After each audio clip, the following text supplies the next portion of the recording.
yang diinginkan. Baik, Assalamualaikum warahmatullahi wabarakatuh. Di tengah malam ini, sahabat-sahabatku tadi sempat Zoom dan berdiskusi dengan salah satu tokoh masyarakat di Indramayu yang dapat amanah pendamping PKH tentang dan bagaimana menghidupi situasi lingkungan pantai ya dan lingkungan Indramayu.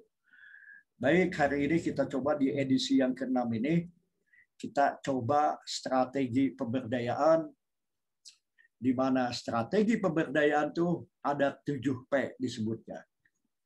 Ada kemampuan bagaimana pemungkinan yang tidak mungkin menjadi mungkin, ada musyawarah, ada empowering proses, ada diskusi fokus grup FGD, maka terjadilah penguatan atau sikap. Di mana bagaimana perlindungan, penyokongan, dan pemeliharaan menjadi P yang ke-1, ke-2, ke-3, ke-4, 5. 5P ini adalah strategi pemberdayaan. Baik, kita lihat lagi teman-teman. Untuk dan bagaimana terjadi strategi tersebut, kita lihat untuk sekali lagi untuk bagaimana terjadi strategi tersebut, maka dibutuhkan pemberdayaan sosial. Ada masalah, ada kebutuhan dasar.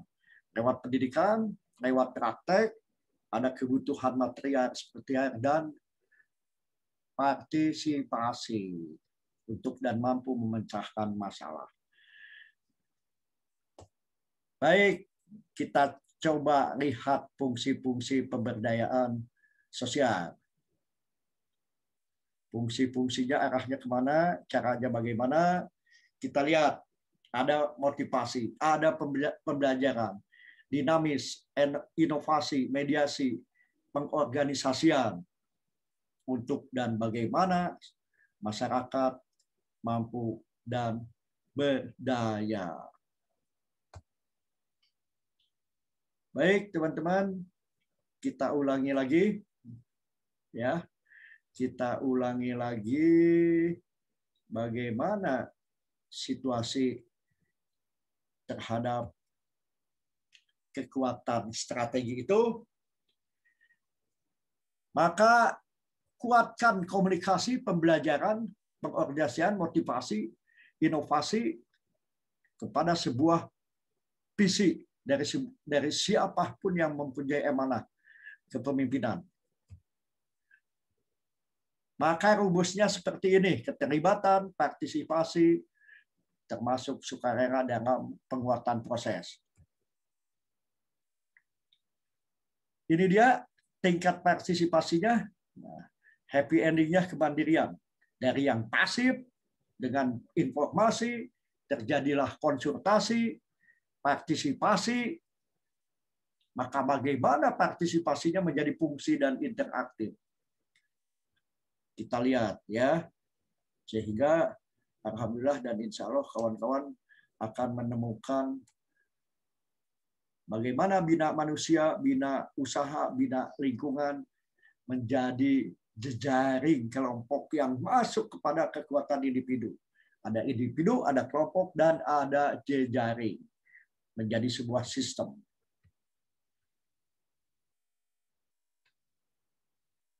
Baik, teman-teman. Kita inovasi lagi. Kita inovasi lagi kepada tahapan pemberdayaan. Lihat ya, kita lihat apa namanya? Kita lihat benang merahnya. Bagaimana ini menjadi sebuah kekuatan strategi pemberdayaan masyarakat. Saya tampilkan ya. Oke, begini teman-teman. Mudah-mudahan sudah nampak ya. Tahapan pemberdayaan membangun hubungan baik dan kesepakatan dengan tokoh kunci dan masyarakat. Kemampuan identifikasi masalah, happy endingnya bisa mengungkapkan masalah. Masalah sesuatu yang kurang mengenakan, bagaimana menjadi enak? Maka dirumuskan masalah, tentukan tujuannya, gali sumber dan potensi, aksinya, menyusun rencana kegiatan, mengevaluasi kegiatan, dilanjut atau diputus. Itu yang disebut terminasi. Ya. Dilanjut dan diputus. Kalau memang sudah berdaya dan mampu mengatasi permasalahan dalam pikiran dan hatinya. Itu situasi yang amat panjang itu. Ini dia, coba kita lihat selalu balik lagi strategi pemberdayaan. Bagaimana menjadi kekuatan, maka komponen kearifan lokal perlu untuk diperkuat. Dari nilai lokal, dari tradisi, dari kemampuan make to manage, sampai tradisi keputusan, masyarakat, potensi sumber, dan insya Allah kemampuan kearifan lokal di mana kebenaran yang mentradisi atau ajeg dalam suatu daerah, itulah kearifan lokal. Kearifan lokal tentunya dengan perpaduan antara nilai-nilai suci firman Allah dan berbagai nilai yang ada. Terbentuk sebagai keunggulan budaya. Merupakan produk budaya masa lalu yang dianggap dan bisa dan sangat universal. Contohnya gotong royong di daerah-daerah tertentu dan sebagainya. Baik, teman-teman, kita bedah lagi, kita telaah lagi. Kekuatan kearifan lokal diperkuat dengan pengembangan kemampuan jaringan. Jaringannya begini nih ya, bentuk jaringannya. Bentuk jaringannya begini. Dia. Nah, bentuk jaringannya begini, teman-teman, coba. Dia.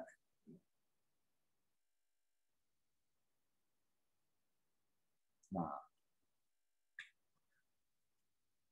pengembangan jaringan, maka jaring sosial itu adalah peta semua ikatan yang relevan antara simpul-simpul yang dikaji, penguatan CSR, komitmen, kontribusi, dan dampak yang nyata. Sehingga pengembangan SDM, sumber daya manusia, menjadi sebuah kekuatan untuk sumber daya kewirausahaan. Sumber daya modal menjadi sebuah kekuatan. Maka kembali strategi pemberdayaan adalah pemungkinan, penguatan, perlindungan, penyokongan, dan pemeliharaan. Dengan diskusi terpusat, proses pengambilan keputusan menjadi kekuatan kelompok. Kelompok kuat, individu kuat. Individu yang kuat mengayomi yang lemah, dan seterusnya. Bagaimana caranya? Prosesnya ada dialog. Ada penemuan bersama untuk mengembangkan bersama. Sehingga tahapan pemberdayaan membangun hubungan baik, ya. Langkah kedua ungkapkan masalah, langkah ketiga merumuskan masalah, langkah keempat menentukan tujuan, menggali sumber dan potensi, menyusun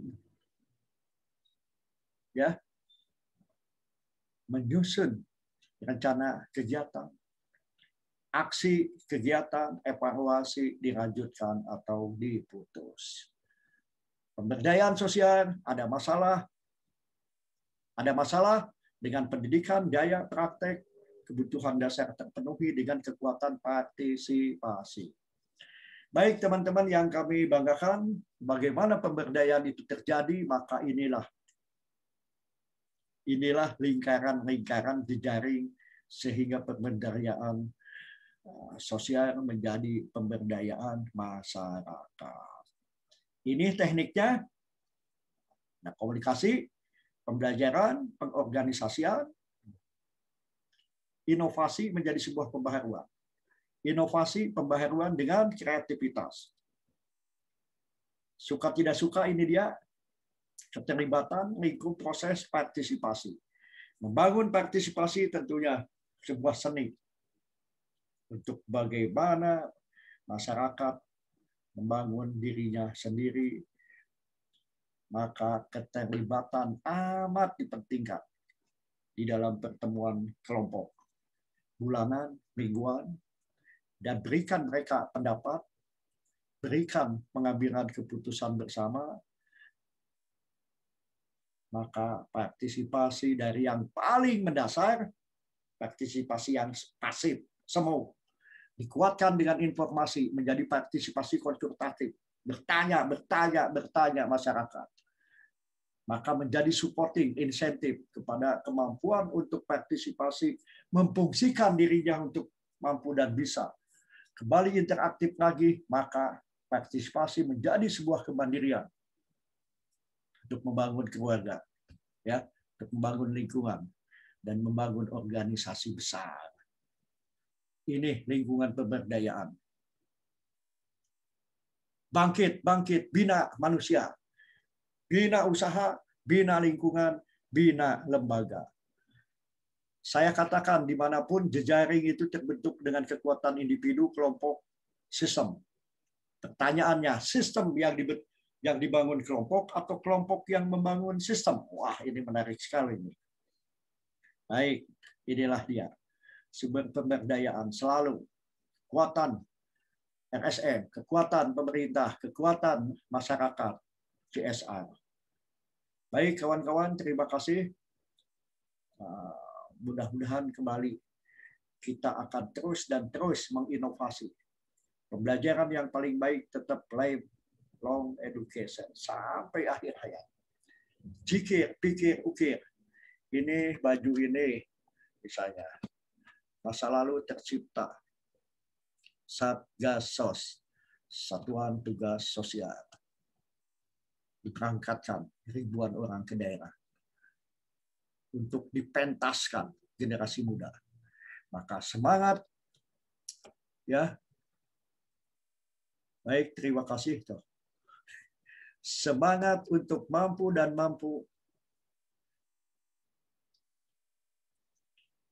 berusaha, berikhtiar. Mari kawan-kawan, kita bangkitkan semangat kita. Apapun yang terjadi 2-3 hari ke depan, ataupun 2 dan 3 hari ke belakang, masa lalu menjadi kekuatan masa kini, dan masa kini menjadi kekuatan masa mendatang. Bangkit, bangkit, bangkit. Ciptakan keberanian untuk tetap mengoptimalkan diri sebagai Hanifah Piranti. Baik, terima kasih. Selamat malam, selamat istirahat. Di edisi yang ke-6 ini, kita menguatkan diri. Filosofi Sunda, asah, asih, asuh menjadi nasional. Dirasakan. Budaya apapun, awai-awai rantas, malang-malang putung. Isen mulang, pantang mundur. Untuk ikhtiar demi dan kehidupan di masa mendatang. Terima kasih sahabat-sahabatku semua. Jaga stamina, sehat selalu, semangat. Wassalamualaikum warahmatullahi wabarakatuh. Zikir, pikir, ukir. Jiwa korsa kita, insya Allah, sampai kapanpun. Selalu dan selalu. Kita yang pernah ketemu ataupun belum. Maka kekayaan terbesar yang tidak akan hilang sampai akhir masa adalah 3 perkara. Selalu saya ucapkan. Mulai hari ini, ayo kita latih infak, sedekah, dan kebaikan apapun. Itu yang ke-1, infak, sedekah. Yang kedua, jadikanlah anak-anak kita soleh. Mewarisi perjuangan nilai-nilai baik yang dibangun oleh kita dan oleh generasi pendahulu kita. Dan yang keempat, ilmu yang bermanfaat untuk mampu dan bisa menjadi khalifah berarti yang senantiasa tidak mengeluh tapi terus dan terus memaksimalkan diri untuk bermanfaat bagi pribadi, keluarga, lingkungan, bangsa dan negara Indonesia tercinta. Terima kasih. Wassalamualaikum warahmatullahi wabarakatuh. Merdeka!